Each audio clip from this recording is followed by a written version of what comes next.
அப்போ முதல் தேர்தலையே ஒரு மத போர்வையை பத்துக்கிட்டு வந்து அங்கே நிற்கிறீங்க நீங்கள். ஏன் எம்ஜிஆர் வந்து முதல்ல தேர்தலில் போட்டி போகிறப்ப அருப்புக்கோட்டையில் போட்டார், பரங்கிமலையில் போட்டார். அவர் ஏதாவது சாதி மத அடையாளமாக இருக்கா?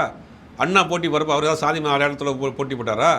கலைஞர் போட்டி போகிறப்ப அது மாதிரி சாதி மத அடையாளத்தில் போட்டி போட்டாரா? ஜெயலலிதா வந்து முதல் தேர்தலில் 1989 போடிநாயக்கனூரில் போட்டார். போடிநாயக்கனூருக்கு ஜெயலலிதாவுக்கு என்ன சம்பந்தம்? ஆனால் இப்போ அவர் ஜோசப் விஜய்னு சொன்னால் கூட கிறிஸ்டியன்ஸ் வந்து பெரும்பான்மையினர் கிடையாது, சிறுபான்மையினர் தானே. அப்போ அதை சொல்லி அவருக்கு அதை சொல்லி ஓட்டை பிரிக்கிறது மட்டும்தான் அவருடைய வேலை. இதுதான் நல்ல கேள்வி. ஒரு பெரும்பான்மை அரசியல் செய்யணும்னா தன்னை அடையாளப்படுத்திக்கிற மாட்டாங்க. ஒரு சிறுபான்மை அரசியலை பயின்றார் இவர். அப்போ இவருடைய நோக்கம் வந்து ஜெயிக்கிறது கிடையாது, இவருடைய நோக்கம் வந்து வாக்குகளை பிரிக்கிறது. நல்ல கேள்வி கேட்டீங்க, அதுதான் உண்மை. நான் வந்து ஒரு முதலமைச்சர் ஆகணும்னு நினைக்கக்கூடியவர்கள் ஒரு பெரும்பான்மை அரசியலை பண்ணுவாங்க, தன்னை ஒரு அடையாளப்படுத்திக்கல மாட்டாங்க. அப்போ தன்னை அடையாளப்படுத்திக்கிறாருன்னா இந்த வாக்குகள் மதசார்பற்ற அணிக்கு போகக்கூடிய வாக்குகள்.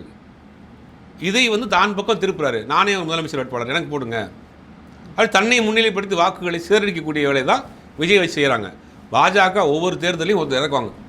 போன தேர்தலில் உலக நாயகன் இறக்குனாங்க, இந்த தேர்தலில் உங்கள் விஜய் இறக்கிருக்காங்க. அவ்வளோதான் முடிவு.